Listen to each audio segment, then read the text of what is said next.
Hey parents, it's Sissy Goff. And David Thomas, and we are so excited to bring the Capable Tour your way this spring. We know parenting feels heavy right now, and kids are carrying big emotions, big pressure, and a lot of stress. This night is about helping you move from panic to peace, giving you practical tools to help your kids manage big feelings and build real resilience. You'll leave encouraged, equipped, and reminded that your child and you are truly capable. Tickets are on sale now and going fast. So grab yours today at tprlive.co, and we'll see you this spring.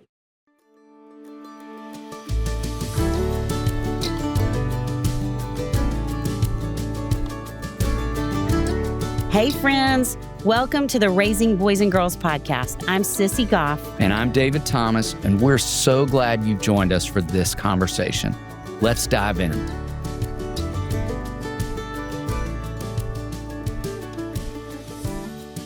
Justin Giboney is an attorney, political strategist, and civic leader based in Atlanta, Georgia. As the co-founder and president of the AND campaign, a Christian civic organization, Justin focuses on the intersection between faith and politics. He's the co-author of Compassion and Conviction, the AND campaign's guide to faithful civic engagement, and the book Don't Let Nobody Turn You Around, How the Black Church's Public Witness Leads Us Out of the Culture War. His work has been featured in publications such as the New York Times and Christianity Today. And I have to say, you guys, I had the honor of speaking at an event with Justin and was so blown away by his talk that I immediately came to David and said, we've got to have him on the podcast. We're so excited for you to listen to this conversation. There's so many important nuggets about teaching kids the very things he's talking about, compassion and conviction, how we help lead kids into that in such a time as this. Justin, we are so honored to have you on the podcast. Will you just start off by telling us a little bit about your story and how you found your way to the work you're doing? Sure. So I'm originally from Denver, Colorado. I'm the son of a preacher's kid. So my grandfather was a bishop in the Church of Living God, PGT Nation. Played sports were very important throughout my life. So ended up getting a football scholarship to Vanderbilt University, and went to Vanderbilt University Law School. Ended up getting a job in Go Doors. There you go. Ended up getting a job at in Atlanta, in the city of Atlanta, which is kind of a place I always wanted to be. And so while I was working at a firm, I had a group of friends that we were always just coming together and talking about either sports or politics. And one day we kind of looked around and said, why are we being so academic about this? We should actually get into politics. So there was a mayoral race in Atlanta coming up. We did some research and memos on the candidates. There was a candidate out of Howard University who was a state senator at the time that we said, this guy looks pretty impressive. Basically just knocked on the door of the campaign, and Mayor Kasim Reed later became the mayor. And I was kind of with him while he was in the mayor's office in the law department, but also in the development department. And then I would take leaves of absence to run campaigns throughout the city and the region on his behalf. And then I think as my faith started to grow stronger, I realized that I needed to use some of the things I was learning for the kingdom, rather than just using it for a party or, one particular issue. Which you are certainly doing. And I saw great evidence of that when we were recently together at a speaking event. And I was so blown away, Justin. I mean, literally, David is right. I came back talking the most about hearing you talk. And I was just telling him this morning as we were getting things ready that you got a standing ovation, which I totally got. I was among them, hopping up out of my seat, just so grateful for the perspective that you brought. And that was based on your book, Don't Let Nobody Turn You Around. Will you talk about that book in particular and what led you to write that? Yeah, so this is a book that's very personal to me because it kind of starts off with my maternal grandmother, Willie Faye, and it makes her and her favorite gospel artist, who was Mahalia Jackson, kind of the center of the narrative. So the book is historical, also some commentary, but also there's a narrative kind of that wraps around it and connects me to kind of the civil rights movement. I wrote the book for a few reasons. Number one, I think that the civil rights movement is a legacy for Christians, not just me, not just my community, but I think for all of Christianity that we really need to dig into, and that in some ways we're losing some of those principles. So it's something that I think blessed the world, that showed what Christ should really look like in the public square and what the church should look like. But I think we're kind of losing that. And to break that down just a little bit, two things. I think there's been a little bit of revisionist history around the civil rights movement. So for one, I wanted to show that you could care about social justice and you could be serious about justice. So you could care about social justice and you could be orthodox, rather. Because I think there's this idea that the civil rights movement was very, very progressive as we look at it today. And the people who were part of that were clearly about the authority of Scripture and the promises of God. So I want to be very clear about that. But then also that there are times when we have to stand up for something and for others, and what that looks like and how we might apply it today. So the book basically says how would the civil rights movement deal with the culture war and today's polarization? I try to answer that question. Yeah. Well, let's keep unpacking that, because in this season of our podcast, we're talking about what kids need right now. And you wrote this book in a moment when our culture feels especially loud and polarized. And from your perspective, Justin, what would you say that kids need right now in order to grow up steady and grounded in who they are? That's a really good question. It always starts with the Bible, right? It always starts with helping them understand who God says that they are and really what their mission is. And so as Christians, we have to understand that we are sojourners, that we're pilgrims in all of this. And God has called us to self-sacrifice for our neighbors. That very much goes against what I see in the culture war as a very self-interested, my tribe has to win everything point of view. And so as young people understand who God has called them to be, what their mission is, it helps them get through some of the snares that they can run into in a culture that I think centers the individual and centers self-interest in a way that I think goes against the gospel. Yes. Well, one of the themes that we talk about often is identity. And for kids and teens today who are being shaped by social media, politics, cultural pressure, what does it look like for them to build an identity that isn't so easily turned around? Yeah, that's good. One of the things that I use for my kids, because one of the big things about this is proof of concept. As parents, and you guys are more, bigger experts than I am, certainly on this, you can tell kids a lot of things, but sometimes they have to see it. Number one, they have to see it in you, right? So they have to see you being distinctive in the culture, you reacting to things differently than other people would react to them. And it also helps them to have examples in society. So one thing I love today, I'm a big football fan. I'm a Little League football coach and all that. I love how a lot of college football athletes are praising God in the culture and not being ashamed to do that. That helps me show my sons what that looks like. But also, I think historical examples of people who have stood up, whether it be Dorothy Day or Fannie Lou Hamer, have stood up within the culture, made a difference, but been very clear on who they were for Christ and that came first. But also that didn't keep them from having relationships and touching other people and learning from other people. So I that's a big part of identity, knowing who you are, but also having proof of concept to say, okay, my parents aren't just saying this is who I should be in the midst of all this. People have done it before, they do it, and therefore I know I can do it too. Would you tell the story about Fannie Lou Hamer as we're talking about identity? Sure. Yeah, so I think Fannie Lou Hamer is an excellent example of this. Fannie Lou Hamer was a civil rights advocate in the 1960s and 50s probably. And her story is just awesome because, again, it gives us proof of concept of what it means to be a Christian and what it looks like to have a Christian identity in society. So one of the stories is as she was going around the South, And what she was doing, she was trying to demystify the political process, because even when people had the right to vote and they could do it, when you haven't had a right for so long, you almost don't believe it's real. So a lot of people weren't using it because they were like, yeah, I heard that, but I've never done it. They couldn't really be allowing us to impact the political process. They've never done it before. That's not going to happen.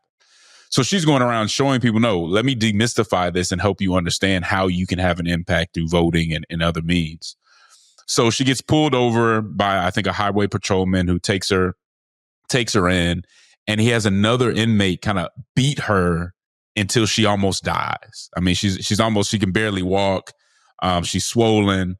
And years later, someone asked her what she thought about the officer. And this is huge. And I think this encapsulates so much of what Christianity is about. She said, I feel sorry for him because he's broken. Mm-hmm. And America's broken, and Christians need to be the doctor. Mm-hmm. So whereas I think today we might say he's evil, he's a terrible, he's irredeemable, how dare somebody do something like that? She turns it around in a way that I think that Jesus would, to say, no, to be broken is to be redeemable. To be broken is to say he has something wrong and it needs to be fixed. Not we need to dismiss him, we need to completely demonize him at all times, or that he doesn't need to be held accountable. She still had to try to hold him accountable, but the Christians are here to try to fix that. I think that's after going through so much suffering, to be able to say that, I just think that's amazing. Agreed. Thank you for telling that story. Yeah.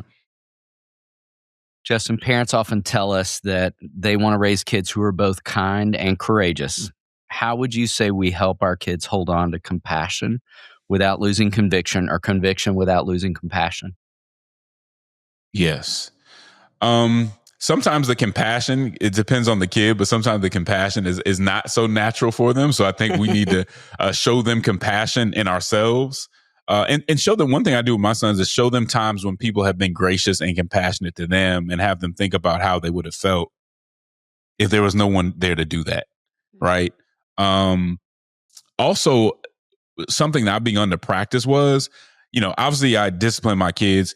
Sometimes in their biggest mistakes, I try to show them grace in that and not get as mad and as upset. Right. So they let them know it's serious, but to say, you know what, I'm going to show you grace on this because I'm actually more concerned in you getting it right than you feeling that I'm mad at you right now. So how can we sit in that? So I think that compassion, again, all this goes back to Jesus and learning about Jesus and how he interacted with people throughout the Gospels. But we have to show them that through different experiences that they have in their life. One thing I will say, though, is I have had to, as I go and speak to a lot of Christian parents, reinforce the idea that fortitude is a Christian virtue. Because I think we're in a culture sometimes where we just begin to coddle so much that we don't think that, hey, this kid's going to need to be tough sometimes. They're going to need to, I'm not going to always be there to protect them. How can we build that toughness? So you got to let your kids do tough things. Kids are actually really resilient if you allow them to be. And as a football coach, I really believe that obviously you want to keep kids safe, but you can overdo that. And I think the safetyism that we've given into really needs to be pushed back on. Let them be tough. Let them know every time they get hurt doesn't mean that it's over. They actually have the agency to overcome it. And sometimes, let's even talk about insults or things like that. It's your decision how far you let that get to you, right? How much that has an impact to you. In many cases, you do have some say on that. And that's why God tells us to be strong. That's why God tells us to be slow to take offense. It indicates that oftentimes, and maybe not always, oftentimes we do have a say on how something impacts us, or at least how much we kind of harp on it. Yes. I love that word fortitude. That is such a great reminder. Your book talks a lot about formation over reaction, which I love as well. How can parents model today a slower, wiser way of engaging the world when everything around us pushes toward outrage and immediacy? Yeah, that's a really good question. Well, one thing I try to do with my boys is analyze situations before reacting to the situation. Everything, not everything is as simple as it appears on its face. And so can we step back and say, okay, let's look at the different perspectives on this. We may very well disagree with one of those perspectives, but if there's 2 or 3 different perspectives, let's try to look at it before we respond. And we don't always have to respond immediately. And that's not just kids. I think people in general have to learn when something big happens, we don't always just have to react. Our public witness and our ministry in general can't just be a reaction to the people that we don't like. So I want to tell them and have them understand that sometimes it takes time to figure out what's going on. And then even once you figure out what's going on, how do we have grace for the people we disagree with? How do we try to see their perspective and move forward in a constructive manner? Because reactions don't often help us, right? And I think we can show our kids that sometimes when they react to something and they're actually wrong, it may be a time to say, hey, this is an example of how if we take our time, we may be able to come to a better conclusion. And so those are some of the exercises just on a daily basis I try to go through with my sons. Yes. Okay, even exploring that more, I think many kids today feel like they have to choose sides socially, culturally, even spiritually. And what do you want parents to understand about helping kids navigate a world that insists on either or thinking? That's great. The first thing we need to do is we need to break down the good versus evil framework of seeing the world, because it's just not a biblical framework. The Bible tells us that we're all broken. And while on any given issue, one side or the other may be very wrong, and that may be clear, it doesn't mean that our side is completely good and their side is completely irredeemable. That's the first thing I want to push back against. And one place to start is just to go to Luke, to the praying Pharisee, who goes and he's praying to God and saying, thank God I'm not like these other people. And so he's making that statement. And then you have the publican who's saying, I'm not even worthy to speak. I'm not even worthy to be addressing you, God. And the Bible says that it's the praying Pharisee. The Bible says that it's the publican that is actually the one who's justified. We cannot look down on other people without realizing the sin in us. So a better framework that I've tried to use is a framework that realizes the imago Dei in others, which means that they're always redeemable, right? And it realizes the sin in us.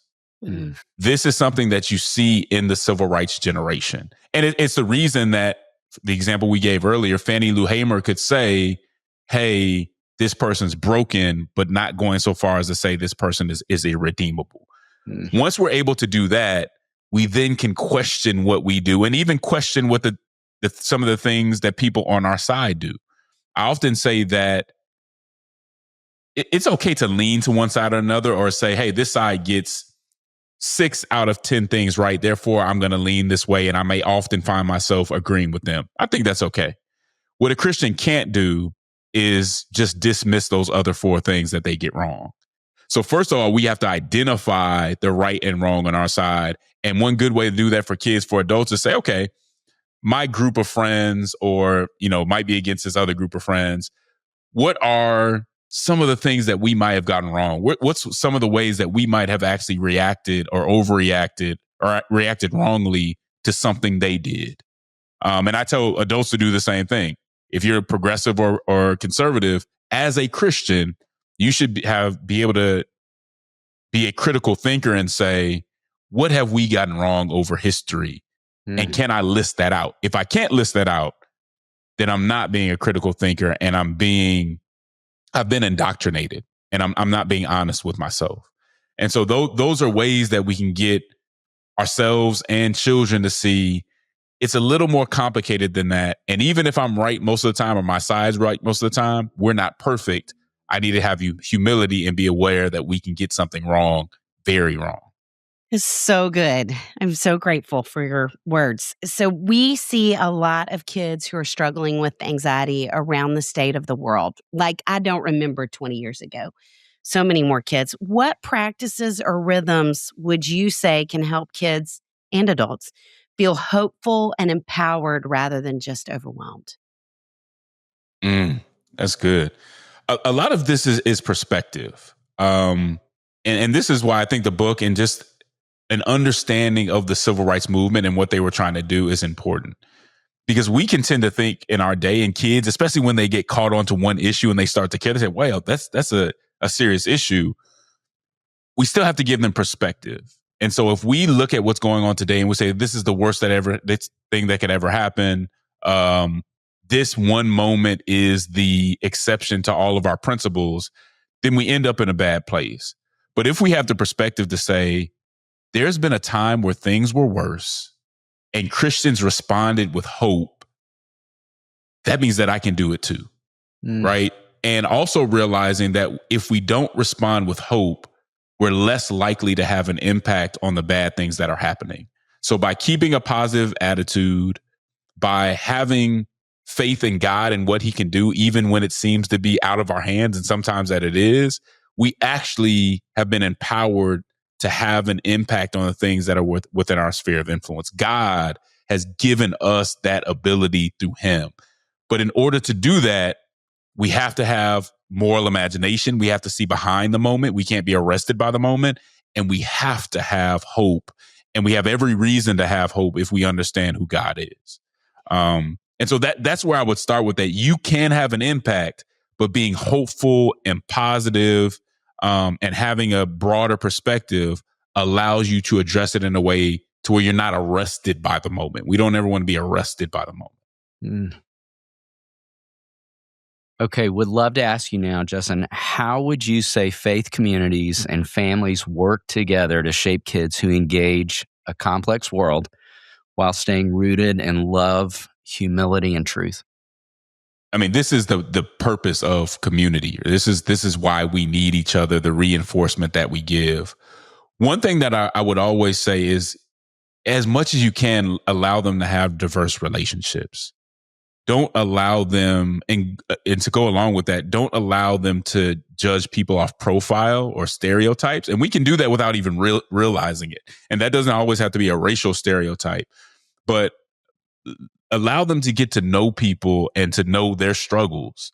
One thing that I say is that you can't have a constructive conversation with someone until you can articulate their point of view and understand the good that they're trying to get at. So most people aren't purely malicious. Even if they're wrong, there's some good that they see in the way that they're going about things. And if we can't articulate that, we can't really have a constructive conversation. So there's time to listen and try to understand where they're coming from, build relationships. And it's not always about, winning the argument. So if we have relationship, if we listen to people, we can kind of grow to see people and have a perspective that can actually persuade others. If you don't understand people, if we're, and I think Christianity has committed this sin in the past, just going in without leading with compassion and expecting people to change just because we said so, not because we reached them where they were at and articulated why we believe is what's best for them. That takes relationship, that takes listening, and it takes humility to admit when you're wrong. Definitely. Well, this is a fun question to ask because I feel like you would have some great thoughts around this. And I think we would certainly say we have a lot of hope for the next generation. And we would be curious, when you think about the next generation, what gives you hope? And what do you believe this generation of kids today is uniquely capable of bringing into the world? Oh, that's great. When I look at the next generation, I see it, even in my sons and others, a thirst for the gospel and a kind of confidence that my generation didn't necessarily have. So I'm a millennial. We kind of came after, the moral majority and all that. And so I think we overcorrected and we kind of said, you know what, we don't ever want to be seen as judgmental. We don't ever want to be seen as, placing things or, throwing Bibles at people's head. But because of that, we kind of went through this identity crisis where we weren't very bold at all when it came to our what we believe. So when we get into corporate America, when we get into academia, we're just like, hey, I want to show you I'm not one of those Christians. Mm-hmm. What I see with the younger generation is a confidence coming back. And hopefully this time that confidence is mixed with a compassion and a relationship with others so that we can better reflect Jesus. I see hopefully them being able to correct some of our mistakes and have that boldness, but not a boldness that doesn't have compassion and sympathy and love for people that we disagree with. I'm hopeful that that'll be the case, but I certainly see some confidence that I didn't necessarily see in parts of my generation.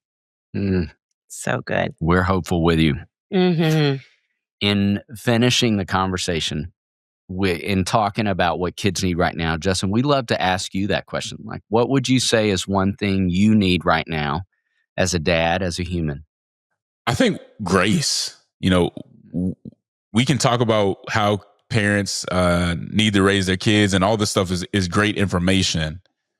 But at the end of the day, kids make decisions, and I want parents to have grace for themselves. And I try to have grace and for myself and others when it comes to raising children, because it's just hard. It's not an exact science.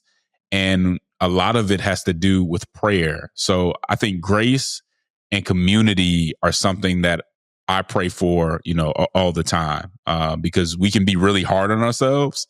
It's a tough job. And we've got to trust God and know that everything's not going to always go right. It's not always our fault. And even when it is, that we have to have grace for ourselves and others. Amen. Amen.